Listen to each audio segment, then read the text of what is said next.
प्रधानमंत्री नरेंद्र मोदी ने वडोदरा सीट छोड़ दी है। मोदी ने वाराणसी और वडोदरा दोनों जगह से चुनाव जीता था, इसलिए उन्होंने वडोदरा सीट छोड़ने का फैसला किया है। प्रधानमंत्री नरेंद्र मोदी ने मंत्रियों को साफ तौर पर कहा है कि सरकार के कामकाज को लेकर सोच समझकर बोलें। प्रधानमंत्री ने ये भी कहा कि सिर्फ 2 मंत्री ही सरकार के कामकाज के बारे में बयान दें। मोदी ने कल कहा था कि पीए और पीएस के लिए रिश्तेदारों की भर्ती न करें। उन्होंने फिजूल खर्ची पर भी लगाम लगाने की सलाह दी।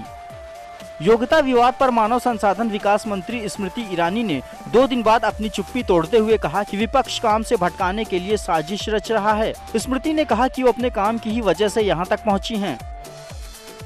Extraneous circumstances have been created to ensure that my attention is deviated from the body of work that I have been entrusted with.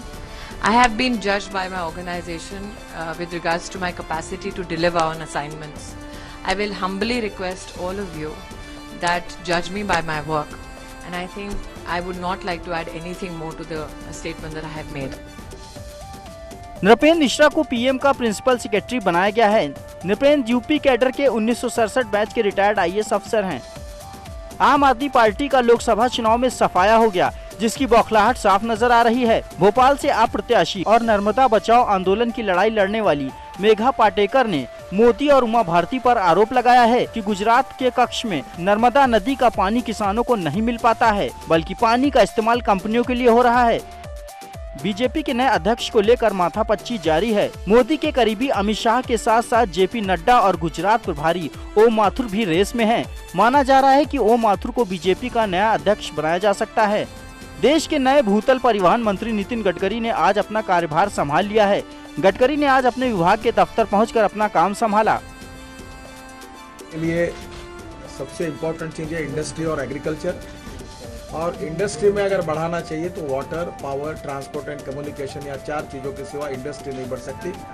और इंडस्ट्री नहीं बढ़ेगी तो रोजगार नहीं बढ़ेगा, जीडीपी नहीं बढ़ेगा, पर कैपिटा इनकम नहीं बढ़ेगा और देश की प्रगति और विकास नहीं होगी। पूरी ट्रांसपेरेंसी रहेगी, ई गवर्नेंस रहेगा और टेक्निकल और इकोनॉमिक प्री क्वालिफिकेशन और टोल की पॉलिसीज रहेगी।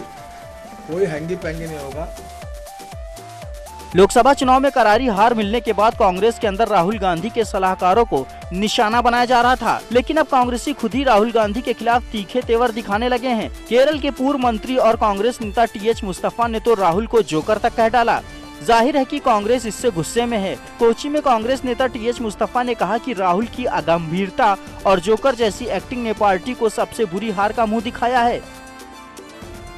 बाबा रामदेव के सहयोगी आचार्य बालकृष्ण अचानक विश्व प्रसिद्ध इस्लामिक शिक्षण संस्था दारुल उलूम देवबंद पहुंचे और दारुल उलूम के मोहतम अबुल कासिम नौमामी से मुलाकात की। मुलाकात के बाद मीडिया से मुखातिब हुए बालकृष्ण ने दारुल उलूम के अपने इस दौरे को निजी कार्यक्रम बताया।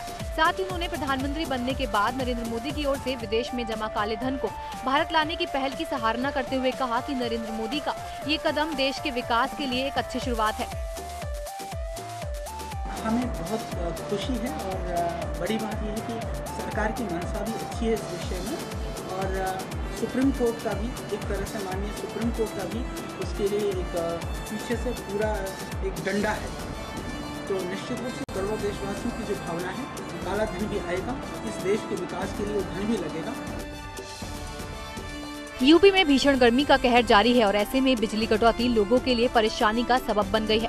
इस बाबत जहां लोगों में खासी नाराजगी है, तो वहीं बीजेपी इसे सपा सरकार की ओछी राजनीति का नतीजा बता रही है। मीडिया से बात करते हुए बस्ती से बीजेपी सांसद हरीश द्विवेदी ने कहा कि यूपी सरकार के मंत्री जानबूझकर लोगों को परेशान कर रहे हैं। बीजेपी का आरोप है कि सपा सरकार लोकसभा चुनाव में मिली हार का बदला ले रही है।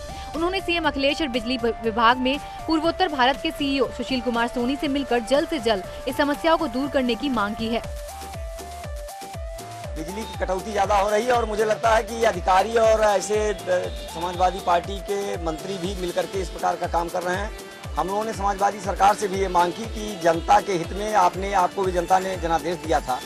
वर्तमान समय में भारतीय जनता पार्टी के पक्ष में जनादेश जनता ने दिया है, तो आपको जनता से बदला लेने का प्रयास नहीं करना चाहिए।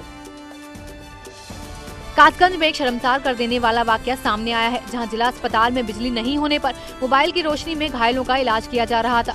दरअसल भरतपुर थाना इलाके के धून में मथुरा बरेली हाईवे पर क्वालिस और रोडवेज बस की टक्कर में 9 लोग घायल हो गए। सभी लोग गंगा स्नान के लिए सोरो जा रहे थे जब मोहनपुर गांव के पास पीछे से आ रही अनियंत्रित रोडवेज बस क्वालिस को टक्कर मार दी। जब घायलों को लेकर जिला अस्पताल पहुंचे तो वहां बिजली ही नहीं थी। मोबाइल की रोशनी में अस्पताल के बाहर घायलों का इलाज किया गया। सूबे के मुख्यमंत्री अखिलेश यादव ने भरोसा दिलाया कि 2 साल में प्रदेश में 20 घंटे बिजली मिलने लगेगी, लेकिन अभी तक जो हाल है उसे देखते हुए इस दावे पर भरोसा करना मुश्किल ही लग रहा है, क्योंकि सरकार कितनी गंभीर है इसका अंदाजा इसी से लग जाता है कि 10 निजी कंपनियों को 3 बार 18 महीने का एक्सटेंशन परियोजना शुरू करने के लिए दिया जा चुका है, लेकिन उत्पादन तो दूर, कंपनियां अपने काम का आगाज भी नहीं कर पाई हैं। 2016 तक उत्तर प्रदेश में गाँव में 18 घंटे बिजली और शहरों में 20 से लेकर के 24 घंटे बिजली उपलब्ध कराएंगे। इसीलिए बिजली के कारखाने भी लगा रही है सरकार समाजवादी। उन्होंने उन सारी कंपनियों को जिन्होंने काम नहीं शुरू किया था, काम शुरू करने के लिए 18 महीने का समय और दिया। किसी का अर्नेस्ट मनी जब्त नहीं किया गया।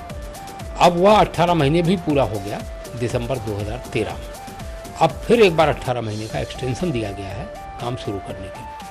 फिरोजाबाद में रसूलपुर के थाना अध्यक्ष श्री प्रकाश यादव के खिलाफ सीजीएम कोर्ट के आदेश के बाद नाबालिग से रेप का मामला दर्ज हुआ है। मामला साल 2012 का है, जब श्री प्रकाश यादव ने नशीला पदार्थ बेचने के आरोप में एक घर पर छापा मारा। पुलिस पीड़ित और उसकी मां को थाने में ले गई। पीड़ित की मां को तो जेल भेज दिया गया, लेकिन उसकी नाबालिग लड़की से रेप किया गया। इस मामले में कोई सुनवाई नहीं होने पर पीड़ित ने कोर्ट का दरवाजा खटखटाया, जिसके बाद सीजीएम कोर्ट ने आदेश पर थाना अध्यक्ष रसूलपुर श्री प्रकाश यादव के खिलाफ रेप का मामला दर्ज किया गया। आपको बता दें कि ये वही श्री प्रकाश यादव हैं जिन्होंने 13 फरवरी साल 2014 को प्रदर्शन कर रही महिलाओं से अभद्रता की थी, जिनके बाद इन्हें सस्पेंड कर दिया गया था। लेकिन बाद में न सिर्फ इन्हें बहाल किया गया, बल्कि सिरसागंज का थाना अध्यक्ष भी बना दिया गया। फिलहाल श्री प्रकाश यादव सिरसागंज थाने में ही तैनात हैं। हम मर तो सकते हैं, पर इसका हम ये चाहेंगे कि कैसे भी जेल जाए, इसको भी एहसास होए। मेरी बच्ची की जिंदगी खराब कर दी, मेरे बेटे की जिंदगी खराब कर दी इसने। चलो जनरल पे मुकदमे थे, वो एक मुकदमा और झेल लेंगे। समूह है यहाँ की मोहल्ला दुर्गेशगंज की, उसकी लड़की को थाने मिलवाया था मैंने, और 2 सिपाही ये रघुराज यादव है और शीश कुमार यादव है। लड़की रात को लिवा ले गए और श्री प्रकाश ने उनके साथ उसके सभी के साथ बलात्कार किया। तो ये मामला न्यायालय में चला और न्यायालय से आदेश हो गया 21 तारीख को। 376 में मुकदमा कायम हुआ है, 376 IPC। यूपी पुलिस ने अपराधियों पर शिकंजा कसने के लिए एक नई रणनीति तैयार की है। अब वारदात को अंजाम देकर विदेश नहीं भाग पाएंगे अपराधी। निरस्त किए जा रहे यूपी के अपराधियों के पासपोर्ट। अपराधियों का लेखा जोखा निकालकर अलग अलग जगहों से बनवाए गए पासपोर्ट का डाटा निकाला जा रहा है। अपराध पर लगाम लगाने की ओर मजबूत कदम है। गाजियाबाद के एक परिवार का भी अच्छा दिन उस वक्त आ गया जब पिछले 3 साल से पाकिस्तान जेल में बंद उनका बेटा दिनेश कड़ी यातना झेलने के बाद 26 मई को मोदी के शपथ ग्रहण के दिन पाकिस्तान से रिहा हुआ। इस दौरान उसने गांव में जश्न का माहौल था। हर कोई अपने उस बेटे को देखने के लिए ललायत था, जो 3 साल पहले थोड़ी सी लापरवाही के चलते पाकिस्तान की सरहद में दाखिल हो गया था। और वो रिहा होकर जब अपने घर पहुंचा तो लोगों ने बैंड बाजे के साथ उसका जमकर स्वागत किया। 150 मछुआरे और दिनेश अकेला ऐसा है जो मछुआरा नहीं है, उसको छोड़ा गया है। कहीं न कहीं एक प्रेशर काम आया है गाजीपुर के जनता का पाकिस्तान सरकार के ऊपर, क्योंकि वहाँ मिलिट्री गवर्न करती सरकार के हाथ में कुछ भी नहीं है। पर एक खुशखबरी हमारे लिए भी है, एक सम्मानजनक बात हुई है कि किसी तरह हम दिनेश को सकुशल वापस लाने में सक्षम हुए। और ये यहाँ गाजीपुर जनता है जो लगातार मैं ईमेल के जरिए उनको भेजता रहा। इलाहाबाद स्टेशन पर डीजल लोको के पास खड़े वायरिंग कोच में भीषण आग लगने से लाखों की संपत्ति जलकर खाक हो गई। आग इतनी भयानक थी कि पूरे डिब्बे को अपनी चपेट में ले लिया। फायर ब्रिगेड की गाड़ियों ने मौके पर पहुंचकर आग पर काबू पाया, लेकिन तब तक पूरा डिब्बा जलकर खाक हो चुका था। इस दौरान ट्रेन की आवाजाही बंद करनी पड़ी। घटना के बाद इलाहाबाद के DRM ने घटनास्थल पर पहुंचकर हालात का जायजा लिया।